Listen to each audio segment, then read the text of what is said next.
നാട്ടിലെ എല്ലാ കലാപരിപാടി കഴിഞ്ഞ് ഞാൻ വീണ്ടും ചെന്നൈയിലേക്ക് യാത്ര ചെയ്യും. ഞാൻ ബുക്ക് ചെയ്ത റിസർവേഷനായിരുന്നു. പക്ഷേ എൻ്റെ സീറ്റിലിതാ ഏതൊക്കെയോ ആൾക്കാർ കയറിയിരിക്കുന്നു. ഇതാ ഈ ഒരു അമ്മമ്മ ഇരുന്ന് അത് കഴിഞ്ഞിട്ട് ഇതാ ഇപ്പോൾ ഒരു ഏച്ചിനെ കാണും. കണ്ടില്ലേ, സ്വന്തം സീറ്റ് പോലെ കയറിയിരിക്കുന്നുണ്ടാ. എന്താ രസം. റെയിൽവേ ക്യാൻറ്റീൻ്റെ 2 വട കഴിച്ച് നമ്മൾ അവിടെ തന്നെ വട്ടം കറങ്ങി നിന്നു. ഇതാണ് അവിടുത്തെ വെള്ളത്തിൻ്റെ ക്യാൻറ്റീൻ. ഹായ്, ഇതാ ചെന്നൈ സെൻട്രൽ.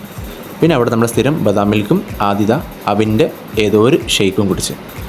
പിന്നെ ആസ് യൂഷ്വൽ മെട്രോയിലേക്ക് യാത്ര ചെയ്തു. അത് കഴിഞ്ഞ് മെട്രോയിൽ ഒരു ചേട്ടൻ വന്നിട്ട് പറഞ്ഞു വീഡിയോ എടുക്കാൻ പാടില്ല എന്ന്. പക്ഷെ ഞാൻ പിന്നെയും വീഡിയോ എടുത്തു.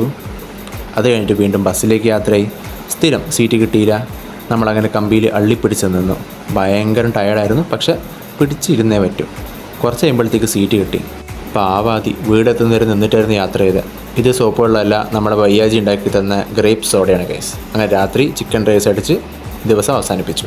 ശുഭം. അപ്പം പറഞ്ഞ പോലെ സബ്സ്ക്രൈബ് കേട്ടോ.